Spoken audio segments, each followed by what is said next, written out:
ang naging outlet ko, Adoration Chapel. Kasi before Christian talaga ako. Yeah. Christian school, growing up. But na-appreciate ko lang yung Catholic because yun nga, yung Adoration Chapel, siya yung naging diary ko. Oo. Julia Montes, no? Sikat na artista. Siya po ay niyakap niya yung Catholic Church. Siya po ay Christian, no? And then ngayon po ay niyakap niya na yung Catholic Church. Thanks God, no? Dumating sa buhay ko na parang I think 13, 14, na parang ayoko na ng life, pagod na akong mag-serve, pagod na akong mag-alaga, pagod na ako sa lahat.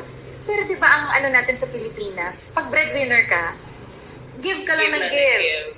Tapos pag nagreklamo ka na parang, uy, parang may mali. Parang bawal ka mapagod. Oo. So nasaktan na ako nung time na yun, na parang na-realize ko lang, wait lang, parang hindi ko na kaya. 13 pa lang ako nun. So, ang naging outlet ko, Adoration Chapel. Kasi before Christian talaga ako. Yeah. Christian school, growing up. But na-appreciate ko lang yung Catholic because yun nga, yung Adoration Chapel, siya yung naging diary ko. Oo. From there, yun yung naging therapy ko. So, start ako mag-share, mag-rant, umiyak, lahat. Thanks God, no? Salamat sa Diyos dahil talagang dahil sa pagmamahal sa kanya ng Diyos, kaya nandito po siya sa Catholic Church na kung saan ito po, no, yung totoong nag-iisang iglesia na tinatag ng ating mahal na Panginoong Hesus, no? So yung naging way po, no, kung bakit niyakap po ni Julia Montes yung itong Catholic Church, dahil po siya po ay pumupunta po dito sa Adoration Chapel, no? Ito po yung adoration na kung saan ito po ay naging kanyang therapy, no? Ito po yung naging kagalingan niya, no?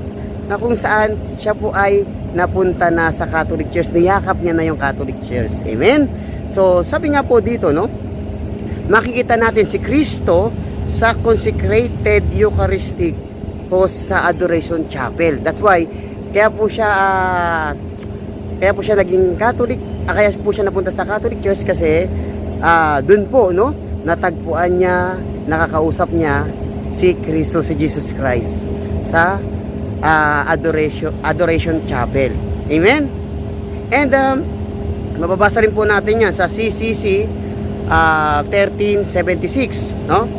So sabi nga rin po dito sa Juan sa versikulo 51, John 6 verse 51, na kung saan sa Tagalog na salin, ako ang tinapay na buhay na bumaba mula sa langit.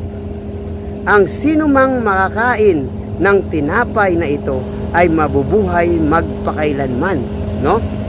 Na kung saan dahil siya po ay ganap na born again, ganap na Kristiyanong Katoliko, that's why siya po ay makakatanggap na ng katawan ni Kristo, no? Talagang napakabuti ng Diyos dahil hindi siya pinabayaan, no? Siya po ay nandito na, dinala, no, ng Diyos dito po sa totoong iglesia, no, na tinatag niya. Walang iba kundi yung Iglesia Katolika Apostolika Romana. Amen? Talagang napakabuti po ng Diyos. And patuloy po natin na isama sa panalangin, no?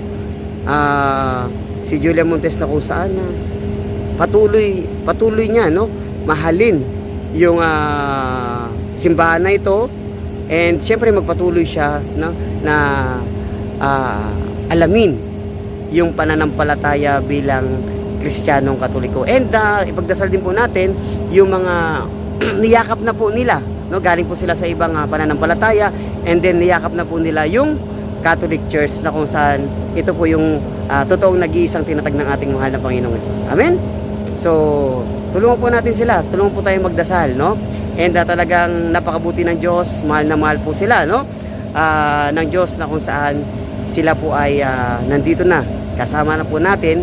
Sila po ay ganap na Kristiyanong Katoliko at ganap na born again. Amen? So, muli, maraming salamat dahil kapatid na po natin, no, sa pananampalataya bilang Kristiyanong Katoliko, si Julia Montes. Maraming salamat. God bless, and more prayer, more power. Manatili po tayong cute Catholic until then. Bye bye everyone. Love you all. Spread love.